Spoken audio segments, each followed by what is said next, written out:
Breaking news આવતીકાલે આદિજાતિ સલાહકાર પરિષદના અધ્યક્ષ અને તમામ સભ્યો છોટાઉદેપુર આવી રહ્યા છે।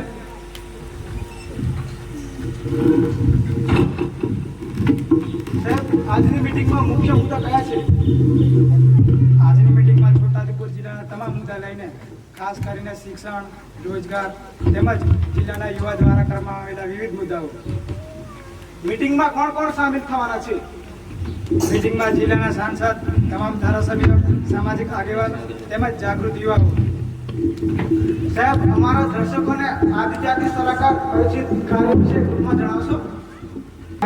રાજ્યના તમામ આદિવાસીઓના હેતુનું રક્ષણ કરવાનું અને આદિવાસી સમાજની પ્રગતિ આદિવાસી સમાજ ઈચ્છે એ રીતે થાય એ સુનિશ્ચિત કરવાનું છે।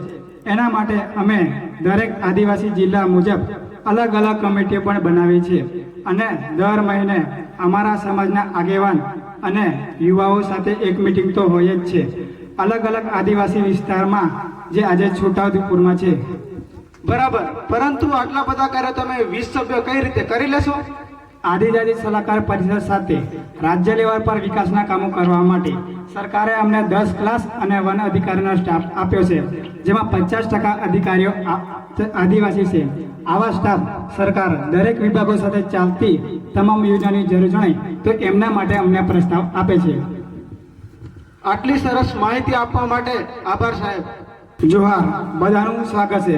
તો આપણે મીટિંગ શરૂ કરી રહ્યા છો તે ઘણી બધી ચર્ચા કરવાની છે, પણ સૌપ્રથમ અહીંના છોટાઉદેપુરના મુદ્દા રજૂ કરો। અધ્યક્ષ મહોદય, મારો એક પ્રશ્ન છે કે અત્યારે કદવાલ નવો તાલુકો બન્યો એને લઈને 5મી અનુસૂચિના વિસ્તારમાં કંઈક બદલાવ આવશે? એ બાબતે અમારી મુખ્યમંત્રી સાથે વાત થઈ ગઈ છે।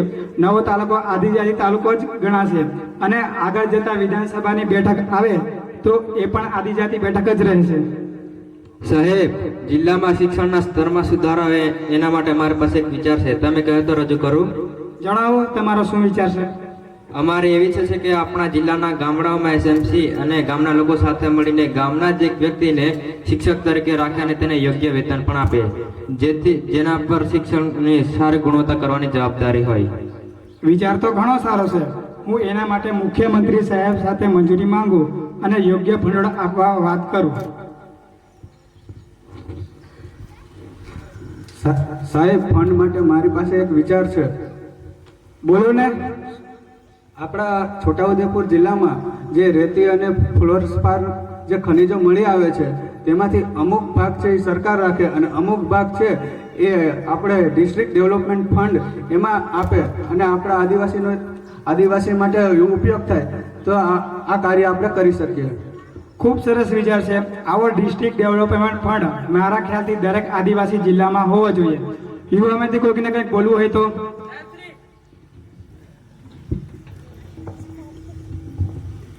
એમ તો મારે કશું જ કહેવું નથી, પરંતુ હું જે રીતે આદિજાતિ સલાહકાર પરિષદે રેવન્યુ ડિપાર્ટમેન્ટમાં કોળી અને નર્મદામાં પાણી માટે જે કર્યું એના માટે તમારો અને આદિજાતિ સલાહકારના તમામ સભ્યોનો હું આભાર માનું છું। એમાં આભાર માનવાની જરૂર નહીં, એ તો અમારું કામ જ છે। આગળની ચર્ચા હવે એક વિરામ બાદ કરીશું।